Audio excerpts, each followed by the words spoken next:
paciente de consultorio. Bueno, Bueno, hola Fer, antes que nada te sí. presento.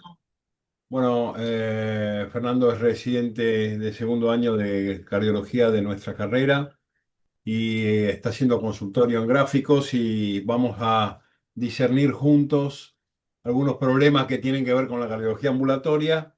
Fernando nos va a presentar unos casitos y los vamos a discutir juntos. Gracias, Fer, adelante. eh, bueno, eh, espere, Doc, que conecto el cable porque tengo miedo de quedarme sin batería. Tranquilo.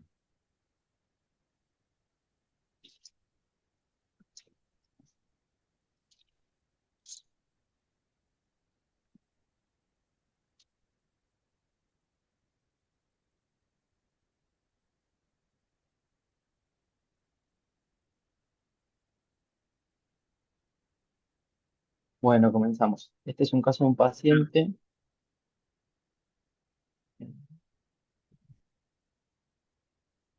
Se fue. Ahí está. Este es un paciente masculino de 60 años que presentó síncope, mareos, palpitaciones, astenia, dinamia y malestar general. Como factores de riesgo cardiovascular tenía sexo y edad solamente, y antecedentes cardiovasculares, una colocación de un CDI en julio del año 2023 y es portador de una miocardiopatía dilatada con una FEI menor a 35%. Eh, se colocó como prevención de muerte súbita en ese momento. Además, una miocardiopatía isquémica crónica y hay otros antecedentes. El paciente presentaba Parkinson desde el año 2008. Antecedente laboral, poca importancia, y él consumía como medicamentos habituales aspirina, atorvastatina 20, aspirina 100 y espironolactona 25. Una pregunta, Fer. Sí, En la secuencia de la pérdida de conciencia, eh, sí. antes de perder la conciencia, ¿había presentado mareos y palpitaciones? ¿O estas son síntomas aislados de episodios diferentes, no relacionados? Sí, son aislados, no relacionados. Una vez tuvo síncope y otras veces tuvo palpitaciones. Sí, claro, Alfonso, podés hacer las preguntas que quieras. Perdón, consulta. ¿La colocación CDI fue después de que tuvo síncope? No, no. Estos antecedentes son previos a la consulta. Los síntomas empezaron hace un par de semanas, con lo cual consultó recientemente y todas las antecedentes son relativamente de hace un año, 2 años. 2 años, sobre todo los más importantes. Digamos que el paciente no había presentado síncope previo a la colocación del CDI. Claro, ¿no? Claro, pregunto porque fue prevención primaria entonces la colocación del CDI. Claro, ahora vamos a ver después con otros estudios que tiene previos, por qué le colocan el CDI y bueno, ahí no me quiero por ahí meter ya, pero No spoilee, no ahora spoilee. eso lo... Vamos, vamos, vamos. Bueno, entonces presentó estos síntomas.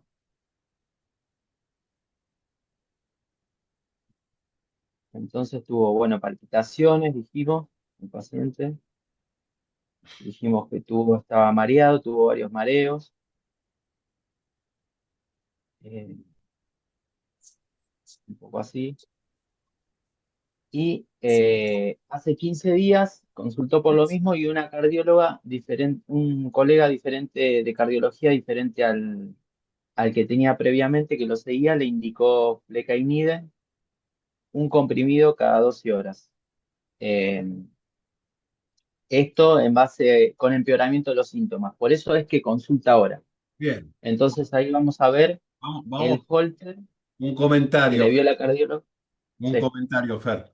En general, ustedes, ¿qué opinan de la indica, indicación de flecainide en un paciente con cardiopatía isquémica y en un paciente con menos de 35% de fracción de eyección? No contestes vos, Fer, sino un poco todos. ¿Qué opinión Tuvo, tienes? so- De, Tuvo suerte de que no se murió antes, digamos. Ujú. claramente, si hay Contraindicado. para la flecainide, definitivamente, primero es la cardiopatía isquémica y segundo es el deterioro estructural de la función ventricular. Con lo cual, peor fármaco para tratar o prevenir arritmias ventriculares complejas no hay en la indicación de este tipo de pacientes. Digamos, claramente, rotundamente, flagrantemente contraindicado, ¿no?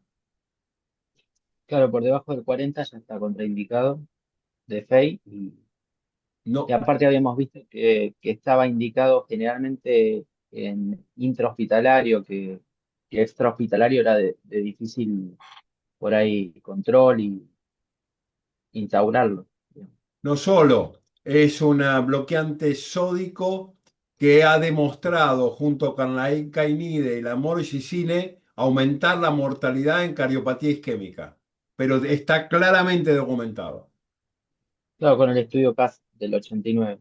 tal cual. Bueno, entonces, bueno, ¿qué le pedimos a este paciente? ¿Qué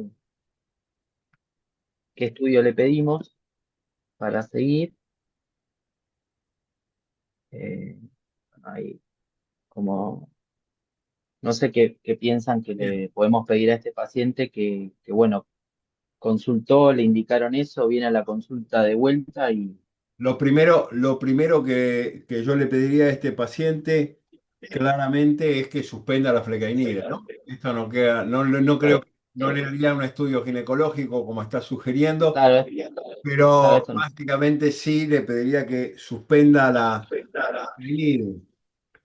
Luego yo me pondría a estudiar el entorno clínico del paciente. Fundamentalmente necesitaría saber qué tiene, qué ionograma tiene, si hay situaciones predisponentes desde el punto de vista endocrino, qué función tiroidea tiene, qué función suprarrenal tiene. Le pediría cortisol, T3, T4, TSH, ionograma, un hemograma completo. Esto en cuanto al el entorno general del paciente. En cuanto al entorno específico del paciente, fundamentalmente yo me plantearía si el paciente tiene o no tiene isquemia residual, porque claramente puede ser un desencadenante de arritmia potencialmente maligna y de síncope. Iría a leer el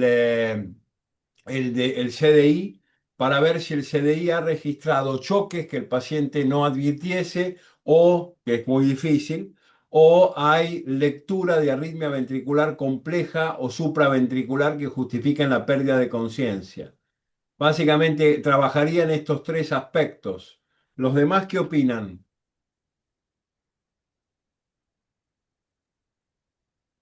Sí, la verdad, como dice Doc, yo le buscaría alguna causa de a una probable arritmia que tenga o alguna isquemia o algún desencadenante por el hecho de las palpitaciones, ¿sí? Interrogaría también el equipo para ver qué dato me puede dar, qué información, ¿no? Seguro que Eh, sí. ah, sí. Entonces, entorno endocrino, entorno metabólico, presencia o no de isquemia residual resolvible y lectura del CDI para entender qué pasó en los momentos de pérdida de conciencia. ¿Alguien más opina algo más? Ah, bueno. ¿Este es el No, electrocardiograma que te trae el paciente a la consulta o el que le haces vos?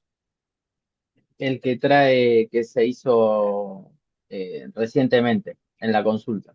Bien. A ver, ¿qué opinan de este electrocardiograma?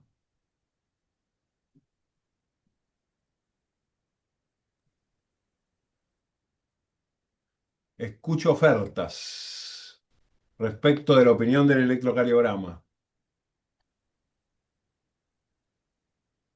Para empezar, dado que no hay ofertas, el paciente está con un ritmo regular. Aparentemente habría que medirlo, pero no parece ser víctima de una fibrilación auricular ni de una arritmia supraventricular. No sé, me parece Vos que lo mediste, Fer, es un electro regular, ¿verdad?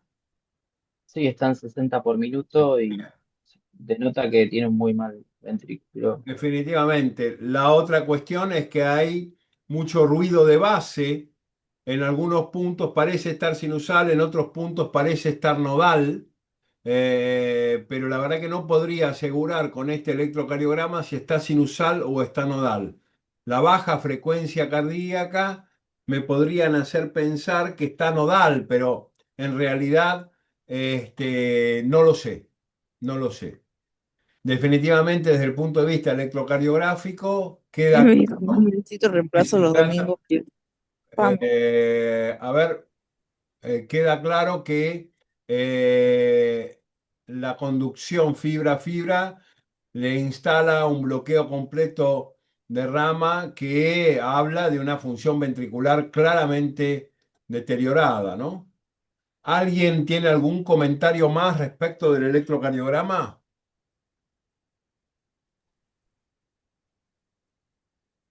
Alfonso, ¿algún comentario? No, Del- Doc, sí, sí veo, se ve, como te dice, tiene muy mala línea, parece que está con mucho artefacto, la verdad. No se puede ver claramente la onda P. En D2 parece una onda P, pero está como muy aplanada. Sí. Lo que sí me llama la atención es la progresión de B1 a B3, em, como que difiere mucho de B1 a B2 y B3 ya totalmente negativo. Claramente un paciente isquémico necrótico, dilatado, con probablemente escara. Y yo diría Eh, que la incipiente R de B1, B2 también podrían hablar de compromiso ventricular derecho en este paciente. sí, sí, sí, claramente. Sí, sí. ¿A vos qué te pareció, Fer, el electro? Sí, sí, lo mismo que fuimos diciendo y lo que hablaba Alfonso también. Lo del ventrículo derecho no lo había pensado, pero sí ahora que miro, parece. Bien, Bueno. avancemos.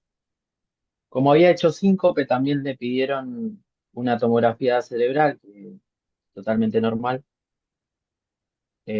y un laboratorio que trae reciente de 15 días antes, que era completamente normal, sin valores patológicos, eh, una placa previa de hace unos 25 días, eh, que se ve ahí el dispositivo, el CDI, y no se aprecia cardiomegalia, eh, está ahí justo al límite, pero no, y los senos están libres, y se ven claramente los cables.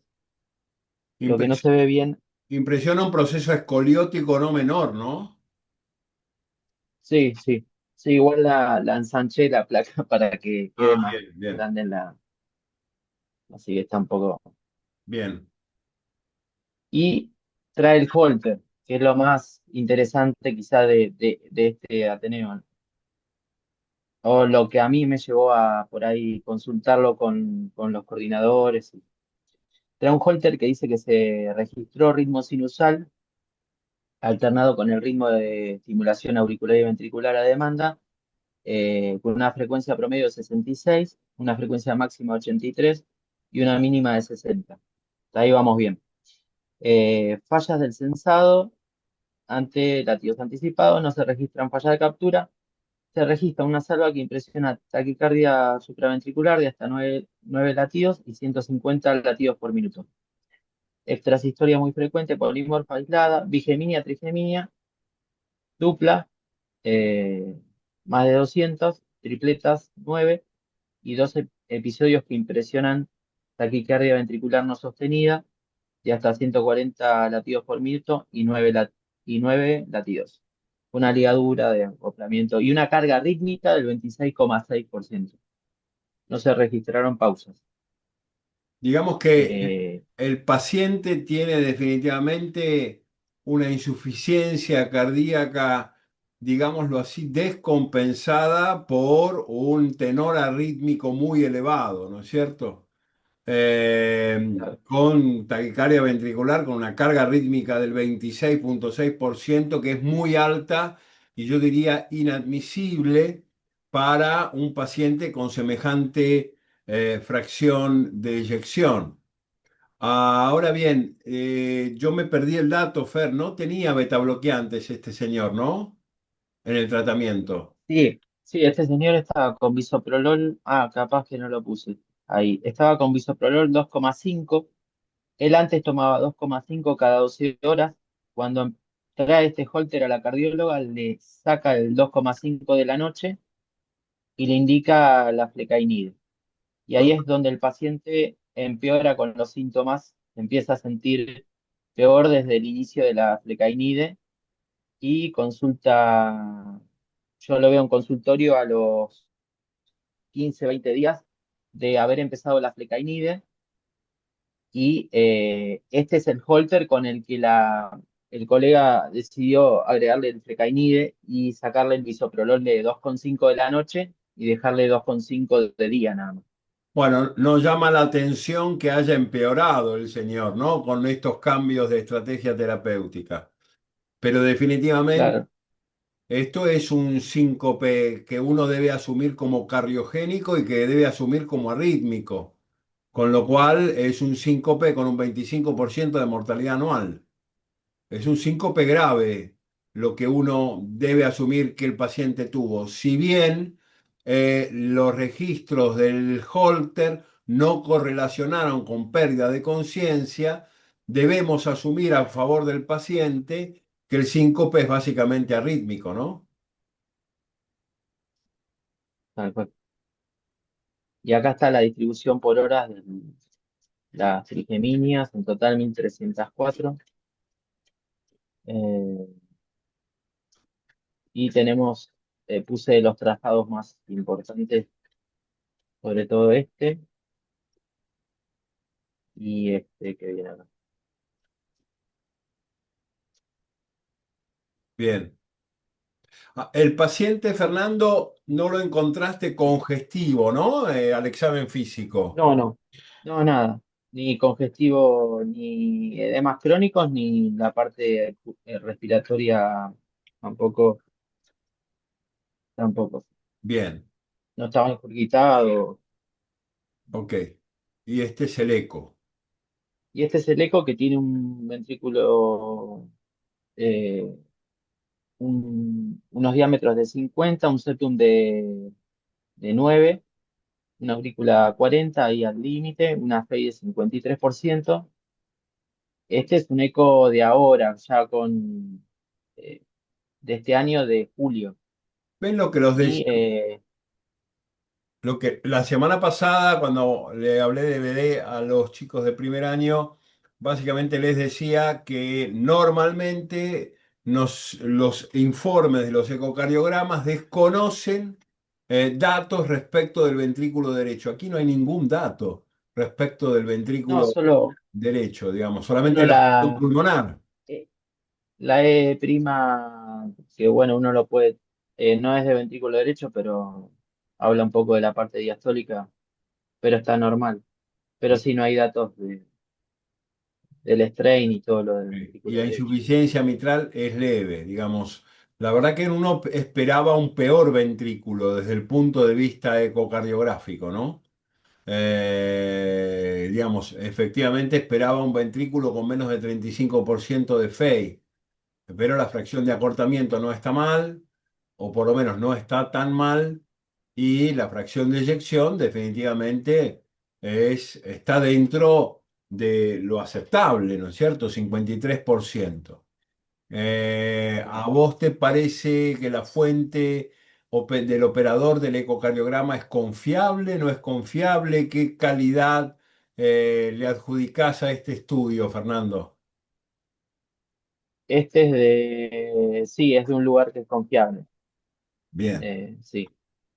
ok, Pero bueno, obviamente después habría que, más allá de la conducta que tomemos con el paciente, va a haber que después repetirle y buscar un lugar que uno tenga certeza de que lo hagan bien. bien, Pero es de un lugar que es confiable. Sí. bárbaro. Avancemos. Ahí tenemos fotos del eco, igual como estaba, y tenemos un videito acá. eh,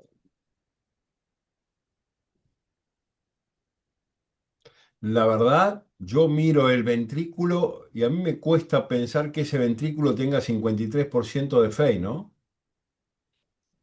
Solo con verlo me da la impresión que no tiene insuficiencia, que tiene bastante menos del 53% de FEI.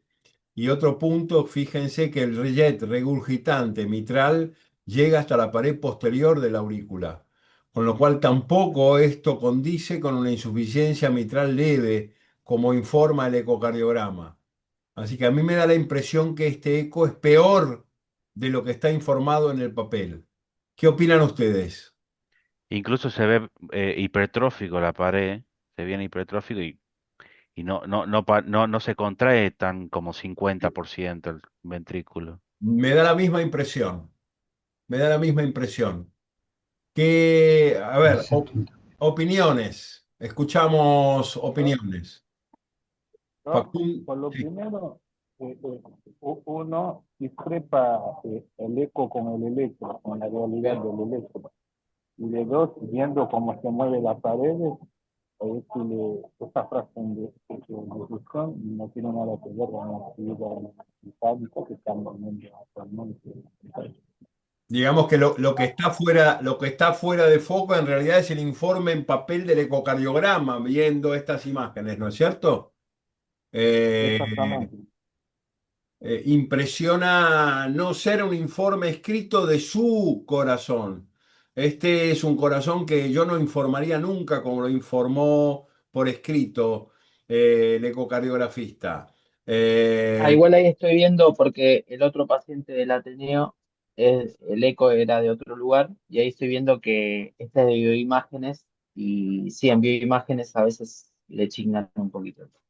Bien, Eh, entonces me quedo con la imagen y descarto el informe escrito del ecocardiograma, porque en la imagen definitivamente tengo un ventrículo que está bien por debajo de 40, tengo una insuficiencia mitral que si ustedes ven llega a la pared posterior de la aurícula izquierda, posiblemente una insuficiencia mitral secundaria por deformación de la arquitectura ventricular, con lo cual claramente esto es algo que este, eh, cuadra con la historia clínica del paciente y cuadra con el electrocardiograma del paciente, ¿no? Bien, Le pido el estudio previo de la CCG que tenía eh, el tronco sin lesiones, la descendente anterior sin lesiones, y tenía la circunfleja también, y tenía obstrucción moderada de la circunfleja y una diagonal, bien. y obstrucción significativa de la descendente posterior de coronaria derecha. Prácticamente Esto como, era previo. digamos, una circunfleja con obstrucción en proximal y una derecha con obstrucción distal, ¿verdad?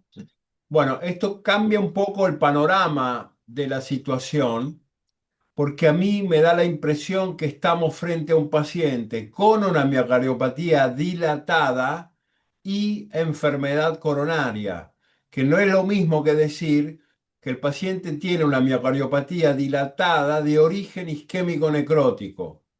A mí me da la impresión por este informe anatómico que una circunfleja no dominante y una derecha distal no pueden, y encima permeables, no pueden generar el daño que ese ventrículo muestra en el ecocardiograma.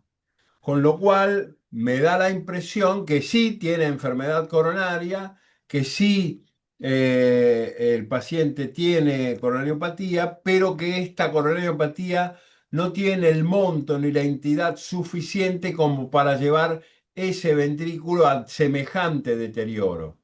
Me da la impresión que el problema de base es una miocardiopatía dilatada con enfermedad coronaria y no por enfermedad coronaria.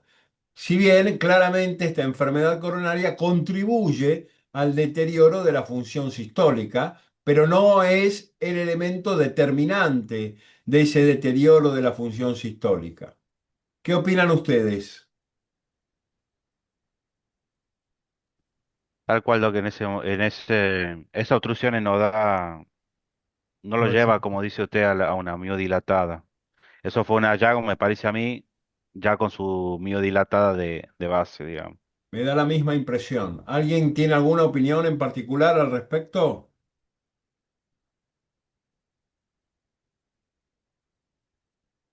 Per, Igual lo que sí, sí, sí, adelante. lo que sí, Doc, habría que ver si esas lesiones no progresaron del 2023 hasta ahora, ver si no, No, claro que hay que reevaluarla, por supuesto que sí, por supuesto que sí, definitivamente sí. ¿Vos qué pensás, Fer? Eh, no, yo creo que cuando se trató en este año, eh, como que se colocó ahí el CDI y bueno, ahora vamos a ver la resonancia que es del mismo año también. Eh, Acá tenemos las fotitos, pero acá tenemos el informe que es previa, es de marzo del 2023 y está el informe que hablaba bueno, que tenía a ver, deterioro de la función global con una FEI de 37, una hipoquinesia global que nos habla de lo que decían de la miocardiopatía dilatada, el septum normal, y si bien tenía hipoquinesia global más marcada en regiones anteroseptales basales. Y acá como están las conclusiones, que son esas: la aurícula izquierda dilatada y el realce tardío intramiocárdico lineal, anteroseptal, basal y medial, y inferoseptal, con un patrón no isquémico necrótico, que es lo que veníamos hablando. Es- Eh, Como este, que, este corazón sí es el corazón que yo esperaba con la clínica del paciente y con su electrocardiograma. Y la resonancia ah, nos da un poco la razón, ¿no?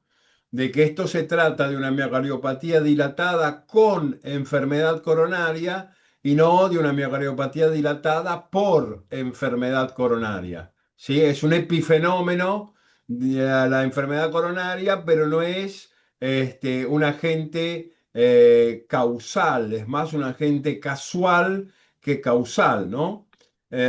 Fíjate que los volúmenes y función sistólica del BD están en el límite de los normales, con lo cual un poco lo que habíamos visto en el electrocardiograma inicial con la R alta, R incipiente en B1 y R más importante en B2, están hablando que definitivamente hay una sobrecarga de BD sin ser una sobrecarga extremadamente patológica, pero claramente este señor tiene una miocardiopatía dilatada. Volviendo al eco y a la imagen del eco, a mí me pareció en el eco haber visto, Fer, cierto grado de expansión apical, cierto grado de expansión de la punta en la imagen del eco. ¿Dónde nació este? A ver, ponelo. ¿Ven que hay una expansión apical? ¿Sí? En el ecocardiograma. No sé, ¿se ve mi cursor? No, no se ve mi cursor, ¿no? No. Bueno, pero no. Por la izquierda. la punta ventricular izquierda parece expandirse un poco en sístole, con lo cual si uno busca etiología de la miocardiopatía dilatada, yo preguntaría dónde nació este señor. No, no, es de acá de Buenos Aires. Es de acá de Buenos Aires, porque uno podría pensar en miocardiopatía chagásica también, ¿no es cierto? Pero definitivamente sí, es un miocardiopático con enfermedad coronaria. La resonancia nos da la razón, nos da la Claro. razón en función de lo que habíamos visto antes. Y ahí es que, bueno, ¿qué hacemos con este paciente, no? ¿Qué hacemos con este paciente? Nosotros tenemos casi la certeza de que este paciente puede llegar a sufrir muerte súbita próximamente. Lo primero que y me urge hacer definitivamente es tratar adecuadamente la activación neuroadrenérgica que este paciente tiene. Con lo cual, me parece que es un paciente para rotar a carvedilol y definitivamente beta bloquearlo. Y cuando hablo de beta bloquearlo, el beta bloqueo es un concepto clínico, no es un concepto estrictamente farmacológico. El paciente tiene que tener la máxima dosis tolerada de beta bloqueantes que le permita tener una frecuencia cardíaca por debajo de 60, de 70, sin incremento de más del 10% entre estrés psíquico y estrés físico. Lo segundo es que me da la impresión que es un paciente para iniciarle sacubitrilo valsartán, Fernando.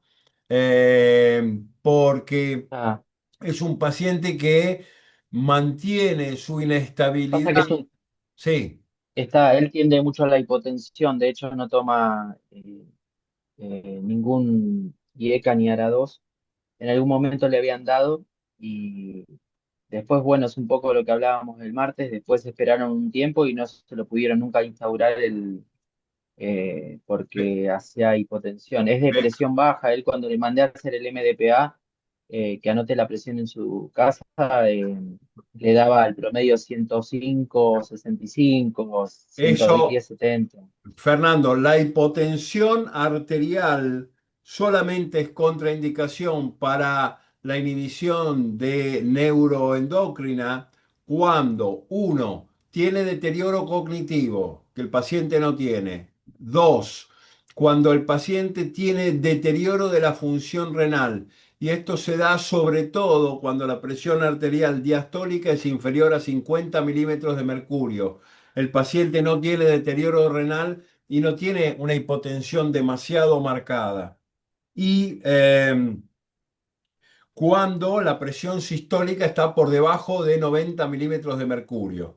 Definitivamente no empezaría con todo junto. A mí me da la impresión que desde el punto de vista terapéutico la prioridad es el beta bloqueo. Empezaría con el beta bloqueante tratando de instalarle la máxima dosis posible, viéndolo una vez por semana, Claro, de carvedilol.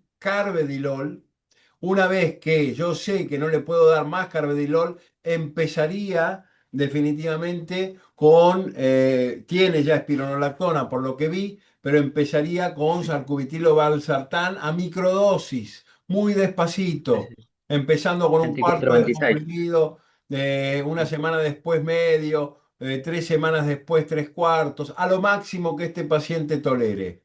Esto desde el punto de vista farmacéutico. Supongo que tiene 25 miligramos de espironolactona que yo le conservaría y no es Sí, diabético, sí. ¿verdad?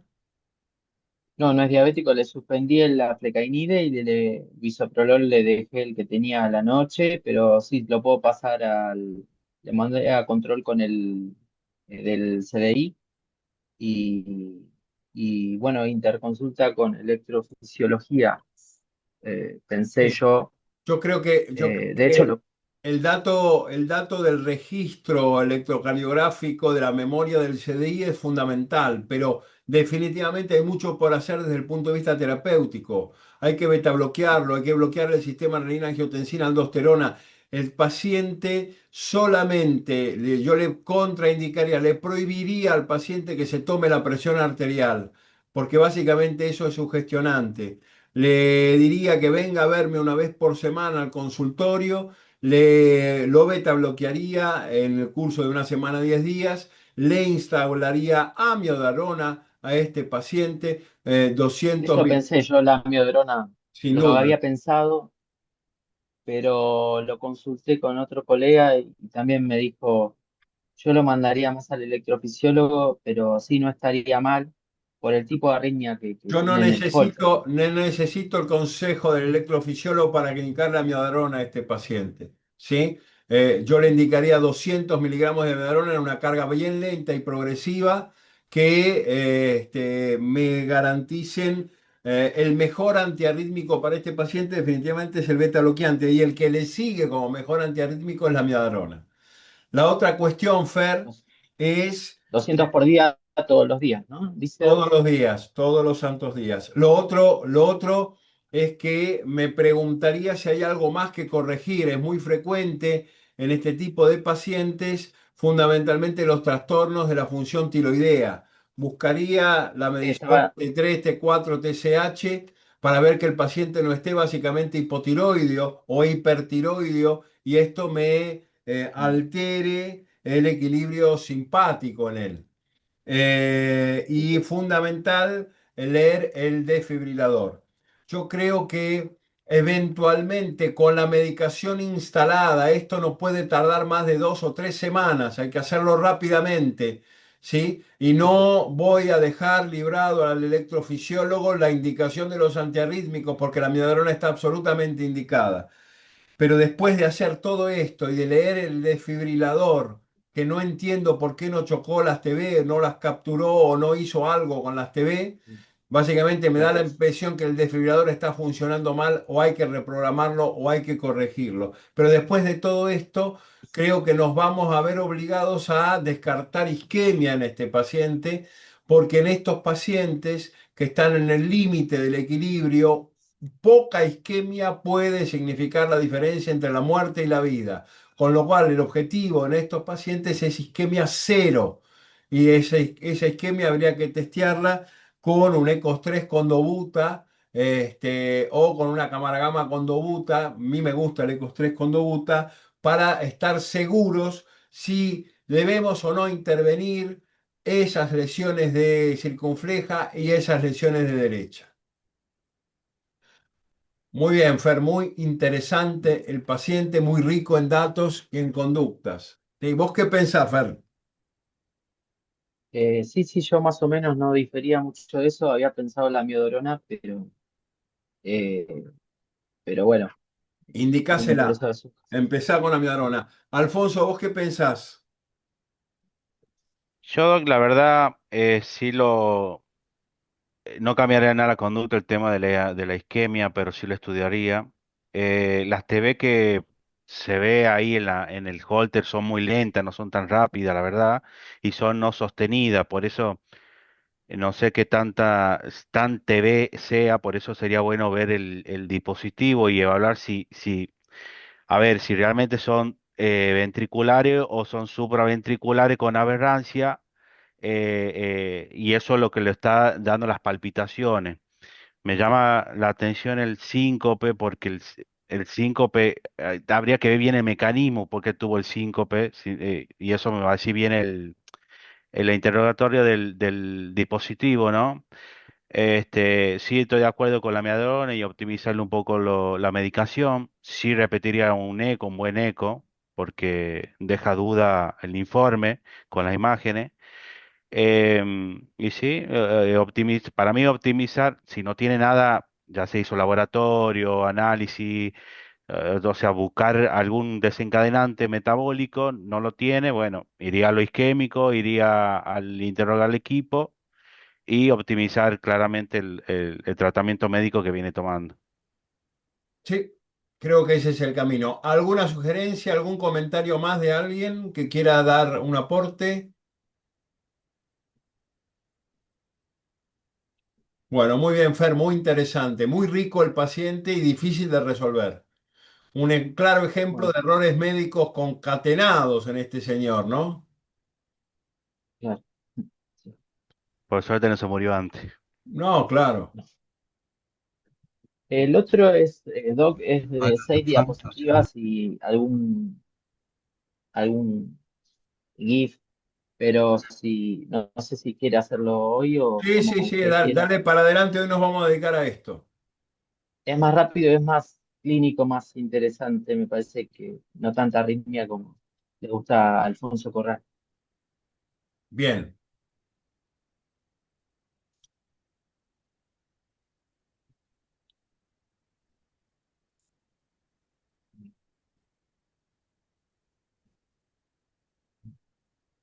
Bueno, este es un paciente masculino también, no dice acá, no lo puso, pero tiene 90 años y consultó por edemas de miembros inferiores, edemas de 4/4, Godet positivo, que son claramente cardíacos porque son progresivos en el día, bilaterales, eh, y bueno, tenía antecedentes de factores cardiovasculares, diabetes de más de 20 años de evolución, dislipemia, sexo y edad. La disnea, Antecedentes Fer, cardiovasculares. la disnea actualmente ¿en qué clase funcional está cuando La consulta? disnea en clase 3, clase 2 3 Bien, cuando consultó, más 3 que 2. Eh, tiene antecedentes cardiovasculares de una FA, insuficiencia cardíaca congestiva de larga data, otros antecedentes anticoagulado con anti-K, hiperplasia prostática y ruptura del tendón bíceps. Medicado habitualmente con espironolactona 50, carvedilol 325, tamsulosina, acenocomarol, urosemida. Él tomaba 60 días, todos los días, le indicó una vez un cardiólogo, metformina 2 por día y dapaglifosina que empezó a tomar recientemente. Bueno, tuvo esto llamativo que es lo de la ruptura del bíceps, ujú, como que espontánea. Él estaba sentado en su casa y sintió un dolor en el brazo y mucho dolor, no podía mover casi flexionar el brazo. Se hizo una ecografía y tenía la ruptura del tendón de un bíceps. desgarro de dice, qué raro, ¿no? Sí, no tenía el bíceps del otro muchacho, sino más bien como la señora.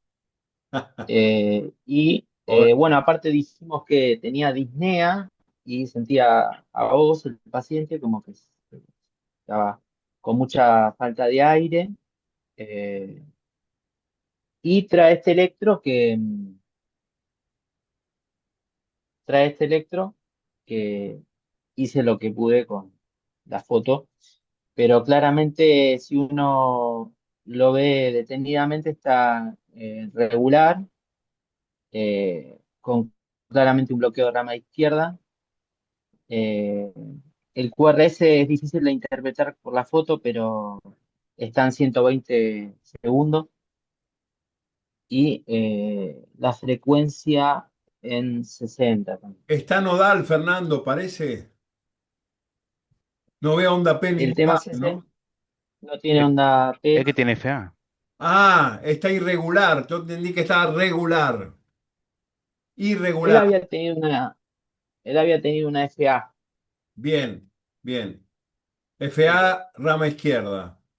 Muy aberrante, claro. obviamente. Sí, bien. Y bueno, tiene un eco. Este eco es de una persona que es confiable, hace eco, eh, es del consultorio, pero es del Argerich. Es es un eco que nos informa que tiene una aurícula izquierda levemente dilatada, con los diámetros aumentados del BI, con un engrosamiento de las válvulas AB, con función sistólica derecha deteriorada, con un TAPSE de menor de 17, con un TAPSE de 12, o sea que excursiona menos de lo normal la, la válvula tricuspidia, hipertensión pulmonar moderada y el septum, es lo que más llama la atención de los diámetros, un septum de 20 milímetros. Claramente, este paciente que tuvo la ruptura del bíceps y tiene todas las válvulas, los diámetros y el septum engrosado, ya está. Eso es como lo más Sí. importante por ahí característico Fracción de acortamiento, perdón, Fer, volví para atrás. Fracción de Sí, acortamiento fracción. 29, con un septum claramente engrosado, y un diámetro diastólico de 3,6 para un sistólico de 2,5. Eso le da claramente una fracción de acortamiento deteriorada. Y Ven- la E prima también, mayor a 14, 28 le da. sí. Una disfunción diastólica. Una FEI estimada del 54%. Bien, ok. Hasta altura uno tiene que pensar en tres cosas, ¿no? Primero, en que se trata de un paciente de 90 años segundo en la ruptura del bíceps y tercero en un corazón hipertrófico, no sé si hipertrófico, pero sí cuyo septum está aumentado de tamaño, sin deterioro de la función sistólica, pero el paciente está claramente en insuficiencia cardíaca con fracción de eyección preservada. Si bien es un diabético y eso alcanza para tener insuficiencia cardíaca con fracción de eyección preservada, en un individuo tan añoso no podríamos descartar la amiloidosis como causal de deterioro tanto muscular estriado como muscular cardíaco, ¿no?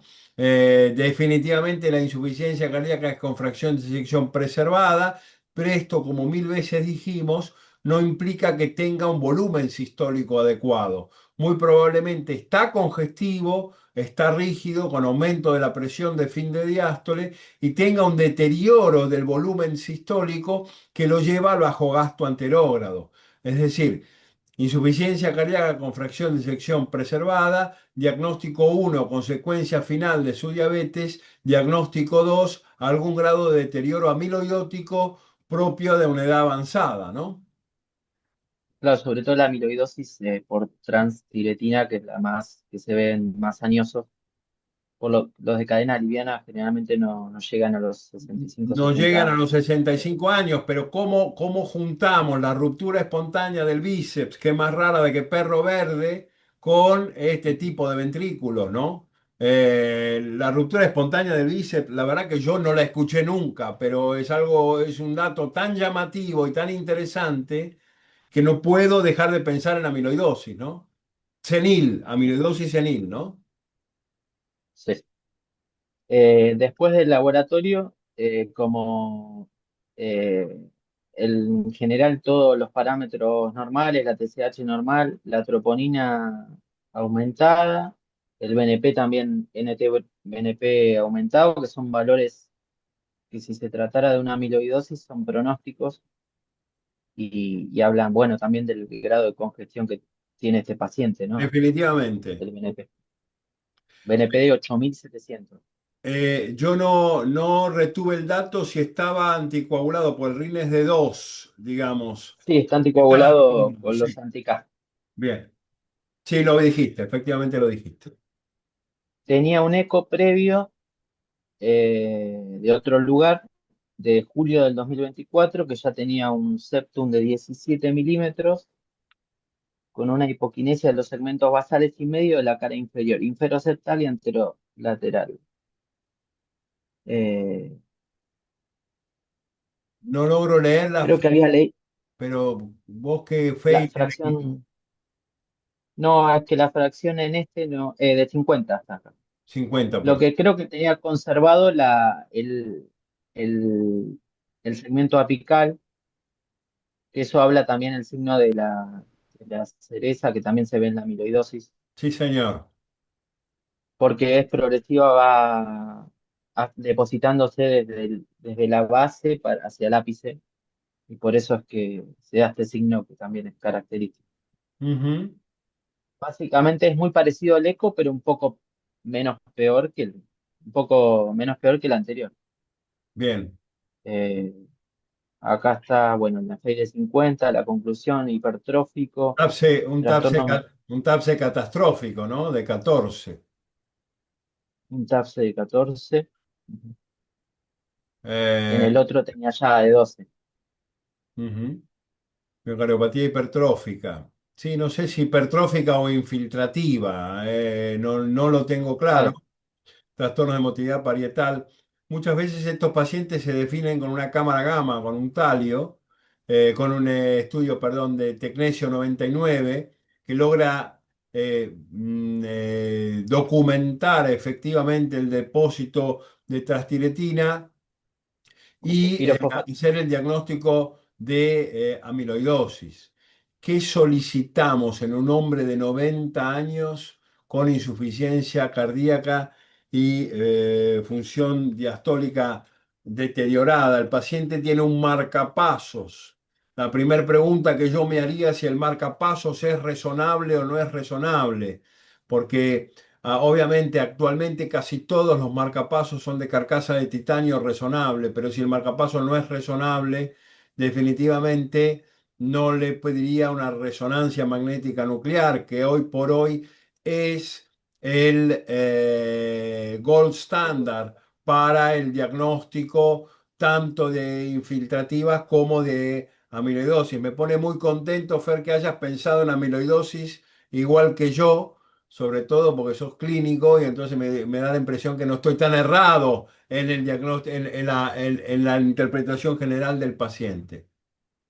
Claro, sobre todo el SPEC, porque si me capta, no me capta en corazón el pirofosfato, el tecnesio, me habla de un grado cero, grado uno si capta poco, menos que hueso, si capta eh, casi como hueso un poco más o más que hueso, el corazón es grado 2 grado 3 y ahí ya pienso más en transtiretina. Si me es grado 0 o grado uno por el SPEC, ya pienso en cadenas livianas. Tal cual, tal cual. Igual se piden cadenas livianas, kappa y lambda. Sí. A esta altura, digamos, el diagnóstico de amiloidosis es más deportivo que efectivo, ¿no? Porque desde el punto de vista terapéutico no hay muchísimo para hacer por el paciente. Lo que me hace mucho ruido, Fer, es la altísima dosis de furosemida en un hombre de 90 años. Bueno, eso yo se lo saqué y porque en agudo solamente, o sea, el paciente ya es crónico y sobre todo tratar esto que el paciente tiene una creatinina 2,25 con un clearance de 25, Miles de es 25, claro, es muy es difícil. un cardiorrenal. El Claro. cardiorrenal hay que darle balance neutro. O sea, de lo que orina en general, siempre a nivel clínico, que se hace, no sé si usted piensa lo mismo, es de lo que orina 500 mililitros más o un poquito menos, pero eh, no hay que dejar de pensar en el riñón también. No, claro, a esta edad, digamos, todo es una frazada corta, ¿no es cierto? Hay que ser muy cuidadoso, muy equilibrado, entender también si el paciente de vuelta no está hipotiroideo, si el paciente no está anémico, todo eso básicamente estoy seguro que vos lo vas a ir controlando, pero un tratamiento específico para una eventual amiloidosis no lo haría. Me interesaría sí llevar adelante la cámara gamma o o la resonancia de tener certeza que el marcapasos es resonable, ¿no? Lo otro, perdón, Doc, no, perdón. Sí, Em, Me llama la atención la cantidad de medicamento tratado como un dilatado cuando el señor no es dilatado, no tiene baja fraccionación y solamente es hipertrófico, nada más. Tenía mucho medicamento como para un tratamiento para un paciente dilatado con baja fracción de eyección. estoy de acuerdo completamente con vos, Alfonso, pero el error de aplicar los esquemas de la insuficiencia cardíaca con fracción de eyección deteriorada en los pacientes con preservada es de todos los días y no hay ninguna evidencia excepto en el uso de la No, pero tenía espironolactona. Sí. proteinuria. Por la Ah, bien. espironolactona tenía proteinuria y Buenísimo, disfunción eso iba a diastólica. decir, eso iba a decir. La proteinuria, básicamente en el Tomcat demostró ser el único elemento trazable que ayudaría a indicar espironolactona para reducir la tasa de internación en estos pacientes. Sí, igual yo Difícil, lo que estaba pensando era en cambiarle por el Plerenona por el tema de la parte renal y está perfecto, está perfecto. Aparte, el esperonone tiene menos inhibición de menos efecto antiandrógeno. Y cuando baja la testosterona, sobre todo en pacientes ancianos, eso ayuda muchísimo a deteriorar la clase funcional de estos pacientes. La otra cuestión, él no venía con estatina, Fer, ¿no? sí, no lo debo haber puesto, pero yo Porque sí, eso, porque tenía una LDL de menos 70, pues está controlado eso, es porque diabético y a eso podría haber contribuido a su lesión de músculo estriado. claro. ¿Mm? Por ahí es un paciente para pasarlo a icosapento de etilo o algún otro esquema farmacéutico, porque las estatinas podrían, junto con la amiloidosis, junto con la edad, precipitar a las lesiones de músculo estriado. Y el tema de la hidroclorotiazida está también al límite porque tiene un clearance de 25 y no sé qué tanto efecto le va a hacer, pero bueno, puede tener ahí por tanto uso de furosemida, quizá yo pensé en algún momento que lo iba a beneficiar, pero tiene un clearance ya al Y, límite para la y hidroclorotiazida. no tenés un mercado donde negociar sodio en este paciente con ese clearance. Digamos, no hay forma, no hay forma. Adelante, seguí. Esto lo saqué de un artículo del 2022, de cuyo después lo paso al grupo, es de este cardiólogo consultorio que yo roté con él en el Asterix, junto con otros dos cardiólogos que publicaron un artículo ¿Quién y es, Fer? ¿Te hablaban de todo acordás? esto. ¿Te acordás quién es? El doctor Mariano Napoli, que es joven, no creo que es muy joven, no creo no sé si lo conoce. No, no, no llegamos a compartir el Argerich. Seguramente no había nacido cuando yo era coordinador de trasplante en el Argerich. No, seguro que no. Y bueno, y habla de esto, de que las manifestaciones extracardíacas, la ruptura del tendón bíceps, sobre todo que se asocia al de al de depósito de transtiretina. Y de este tipo de transtiretina hay dos, el wild type, que es el no hereditario, y el hereditario. Eh, y estos son los que se dan en pacientes más de 65 años y son los más frecuentes, eh, y después está el hereditario. Por eso hay que ver el SPEC. Ahora vamos a ver otro diagrama. Pero bueno, habla de eso y sobre todo esto de la ruptura del tendón de bíceps, y del SPEC. Tiene este diagrama que si la gammagrafía da clase cero, uno piensa que es más por cadenas livianas y le hace cadenas livianas en sangre, no en plasma. Y si ya le da grado 2 grado 3, o sea que el corazón capta más calcio, más el pirofosfato que en el hueso, más en el corazón que en el hueso, ya ahí pienso en ATTR y le pido el test genético para ver si es el wild type o el hereditario. Eh, y si es clase cero, bueno, lo que dijimos Yo creo que desde el punto de vista básicamente. científico y desde el punto de vista intelectual está muy bien el camino que vos diagramaste. Lo que sí me plantearía si realmente en un individuo de 90 años todo ese movimiento tiene una relación costo-beneficio razonable. ¿Entendés lo que quiero decir, Fer? Bueno, sí, ya se hizo la cámara gamma, por eso acá puse continuará porque falta el resultado, pero necesitamos eso porque el paciente tiene PAMI para ver si le da positivo, que le aprueben el tafamidis. Bueno, ojalá que sí. De todas formas, em, me parece que está bien medicado, que está bien encaminado, me parece un caso interesantísimo. Los modelos fisiopatológicos de individuos de más de 80 años son siempre muy especiales, son siempre muy particulares. Me parece un caso muy interesante de insuficiencia cardíaca con preservada y nos ayuda a abrir la cabeza y nos ayuda a pensar. ¿Algo más, Fer?